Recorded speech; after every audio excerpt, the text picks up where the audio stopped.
আজ যে রেসিপিটা তৈরি করে দেখাবো নিরামিষের দিনের জন্য দুর্দান্ত আর স্বাদের একটা রেসিপি। তো আজকের রেসিপি হলো আমার দুধ মৌরি পটল। তাহলে চলুন শুরু করছি আজকের রেসিপি। আজ যে রেসিপিটা করব নিরামিষের দিনের জন্য পারফেক্ট একটা রেসিপি। নিরামিষের দিনে অনেকেই ভাবে যে কি তরকারি করব, ভেবে পায় না। তো চলুন আজকের এই রেসিপিটা দেখে নিন। একদম নিরামিষের দিনের জন্য স্পেশাল একটি রেসিপি। তো আজকে আমি তৈরি করব দুধ মৌরি পটল। তো দুধ মৌরি পটল করার জন্য আমি পটলের আঁশগুলোকে চেঁচে নিয়েছি। আজকে আঁশগুলো কিন্তু চোকলাটা কাটিনি, আঁশ চেঁচে নিয়েছি, নিয়ে এরকম দুভাগ করে কেটে নিয়েছি। আর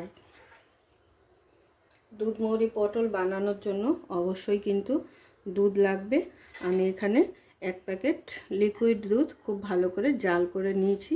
তাহলে চলুন শুরু করছি। প্রথমেই আমাদের পটলগুলোকে ভেজে নিতে হবে। তার জন্য আমি এখানে কড়াই বসিয়ে নিয়েছি, আর কড়াই গরমও হয়ে গেছে। কড়াইতে দিয়ে দিচ্ছি সর্ষের তেল। আপনারা চাইলে পটলের সাথে আলুও অ্যাড করতে পারেন, যারা আলু খেতে পছন্দ করেন, কিন্তু শুধু করলে একটু বেশি ভালো লাগে। তো সেই কারণে আমি শুধুই দেখাচ্ছি আজকে রেসিপিটা। তো কড়াইয়ের তেল কিন্তু গরম হয়ে গেছে। এবার তেলের মধ্যে দিয়ে দিচ্ছি একটু লবণ। হলুদটা দেব না, হলুদ দিলে কিন্তু তেল কালো হয়ে যাবে। এবারে পটলগুলোকে ভেজে নেব একটু এপিট ওপিট করে।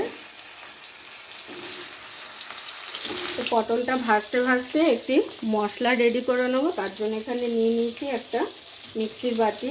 আর মিক্সির বাটিতে এখন দিয়ে দেবো মৌরি, যেটা ছাড়াই রেসিপিটা অসম্পূর্ণ। তো মৌরিটাকে প্রথমে শুকনো একটু গুঁড়ো করে নিতে হবে। তো পটলের পরিমাণ বুঝে কিন্তু মৌরিটা নিয়ে নেবেন। আমি এখানে 2 চামচ মতো নিয়ে নিলাম। এবারে মৌরিটাকে এবার শুকনো একবার ঘুরিয়ে একটু গুঁড়ো করে নেব। তাহলে মৌরি আমার গুঁড়ো করে নেওয়া হয়ে গেল। মিহি করে সুন্দর করে গুঁড়ো করে নিয়েছি। এবারে এর মধ্যে আমি দিয়ে দেব আদা আর কাঁচা লঙ্কা। আদাটা আপনারা চাইলে গোটাই দিতে পারেন, আমার পেস্ট করা রয়েছে, তো সেই জন্য আমি পেস্টটাই এখানে ব্যবহার করছি। আর দিয়ে দিচ্ছি কাঁচা লঙ্কা ঝালের জন্য। ঝালটা আপনারা নিজেদের স্বাদ অনুযায়ী নিয়ে নেবেন।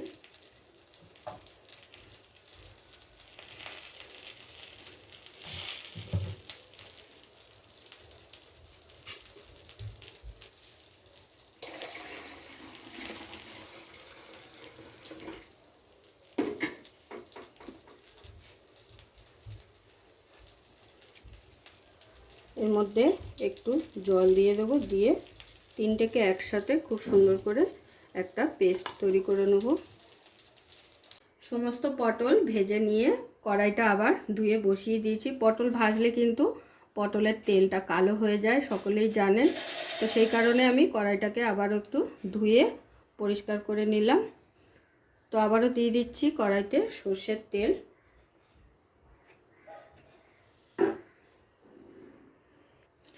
তেলটা একটু গরম হয়ে গেলে তেলের মধ্যে ফোড়নের জন্য দিয়ে দেবো 2টো শুকনো লঙ্কা, দারচিনি স্টিক একটা, 2-3টে এলাচ, আর দিয়ে দিচ্ছি গোটা জিরে ফোড়নের জন্য।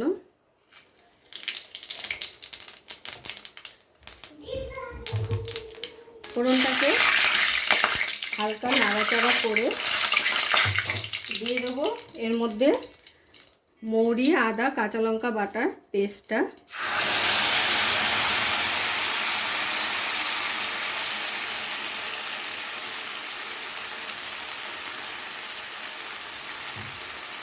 বাটিটা ধুয়ে সামান্য একটু জল দিয়ে দিলাম।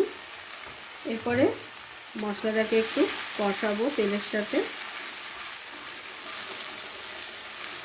রান্নাটা কিন্তু খুবই অল্প উপকরণে হয়ে যায় আর ঝটপট হয়ে যায়।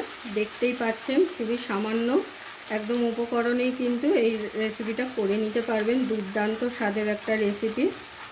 আর একবার যদি কাউকে বানিয়েও খাওয়ান, সেও কিন্তু আপনার নাম করবে এই রেসিপিটা খাওয়ার পরে। তো খুব ভালো করে মৌরি আদা আর কাঁচা লঙ্কার পেস্টটাকে তেলের সঙ্গে কিছুক্ষণ নাড়িয়ে চাড়িয়ে কষিয়ে নিতে হবে। তারপরে এখানে কিছু গুঁড়ো মশলা অ্যাড করে দেবো, যেমন স্বাদ অনুযায়ী লবণ,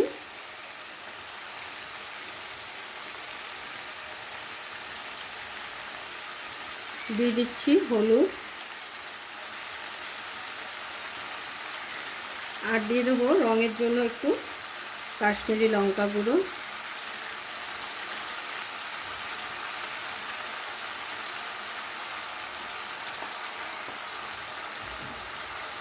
আর তার সঙ্গে দিয়ে দেবো একটু মিষ্টি।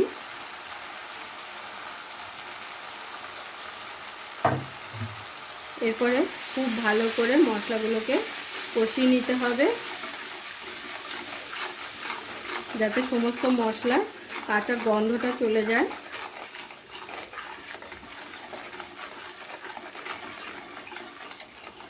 তো দেখুন মশলাটা খুব ভালোভাবে কষে গেছে, মশলার সাইড থেকে কিন্তু তেল ছেড়ে গেছে। এখন আমি এখানে অ্যাড করে দেবো ভেজে রাখা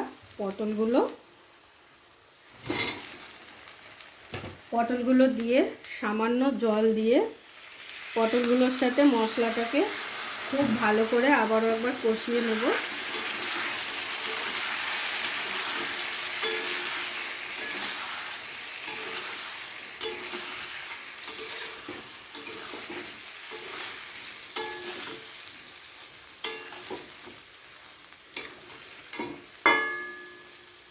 গ্যাসের ফ্লেমটাকে লোতে রেখে ঢাকনা চাপা দিয়ে একটু ভালো করে কষিয়ে নেব।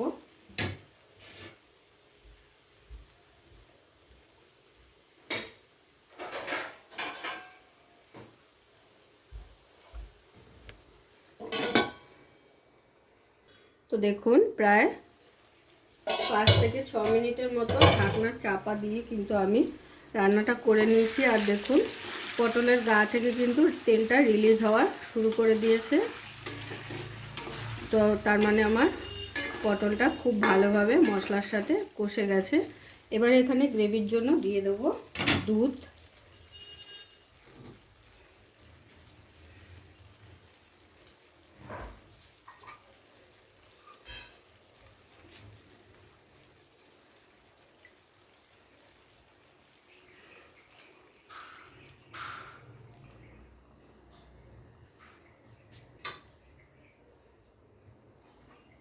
পুরো গ্রেভিটা কিন্তু দুধের ওপরেই হবে, কোনো রকম জল কিন্তু পড়বে না গ্রেভির জন্য।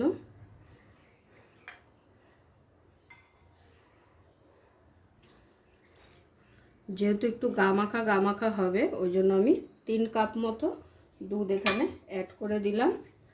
দুধটা অ্যাড করে দেওয়ার পরে ভালো করে নাড়াচাড়া করে আবারও ঢাকনা চাপা দিয়ে কিন্তু রান্নাটা করে নিতে হবে।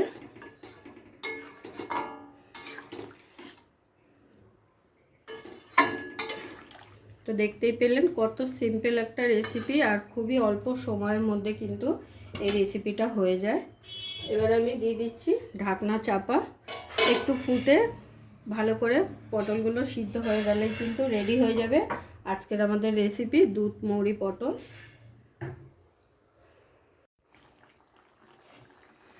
তো দেখুন দুধটা দেওয়ার পরে আবারও আমি 5 থেকে 7 মিনিট কিন্তু ফুটিয়ে নিয়েছি, আর দুধটা এতক্ষণে একটু টেনেও গেছে আর গ্রেভিটা ঘন হয়ে গেছে। তো আমাদের গ্রেভিটা কিন্তু এরকম টেক্সচারেই রাখতে হবে। আবার একবার দেখিয়ে দিই, এই যে টেক্সচারটা এইরকমই রাখতে হবে, এর থেকে খুব বেশি শুকানো যাবে না, তাহলে কিন্তু খেতে প্রবলেম হয়ে যাবে। তো একটু হালকা তো গ্রেভি রাখতেই হবে খাওয়ার জন্য। তো এবারে নামানোর আগে একটু দিয়ে দেবো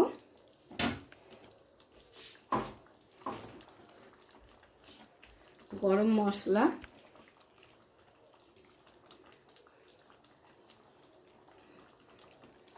অল্প একটু দিয়ে দিলাম, আর আবারও একটু সামান্য মিষ্টি অ্যাড করে দিচ্ছি। যে কোনো নিরামিষ রান্নাতে কিন্তু একটু মিষ্টি দিলে তার টেস্টটাই কিন্তু পাল্টে যায়। আর দিয়ে দিচ্ছি একটু ঘি।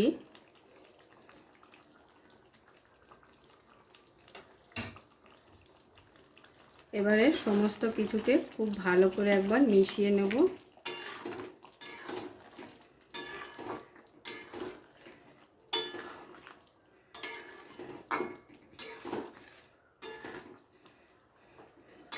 তো আজকের আমার এই দুধ মৌরি পটলের রেসিপিটা অবশ্যই আপনাদের ভালো লেগেছে, আর যদি ভালো লেগে থাকে তাহলে প্রতিবারের মতো লাইক কমেন্ট শেয়ার করতে কিন্তু ভুলবেন না। আর পাশে থাকা বেল আইকনটি অবশ্যই প্রেস করে নেবেন, যাতে করে সবার প্রথমে আমার ভিডিওর আপডেট আপনার কাছে পৌঁছায়। তো আমার চ্যানেলে যারা নতুন বন্ধু আছে তাদেরকে অনেক অনেক স্বাগতম, আমার পরিবারের অনেক অনেক তাদের স্বাগতম, আর অনেক অনেক তাদের জন্য আমার ভালোবাসা। তো এবারে আমি কিন্তু এটাকে নামিয়ে গরম গরম সার্ভ করে নেব। আমার কিন্তু রেডি হয়ে গেছে।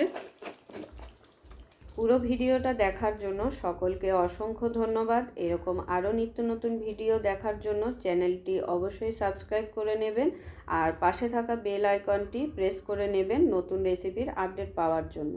তো সবাই ভালো থাকবেন, সুস্থ থাকবেন। আবারও দেখা হচ্ছে আপনাদের সাথে নতুন একটি রেসিপি নিয়ে।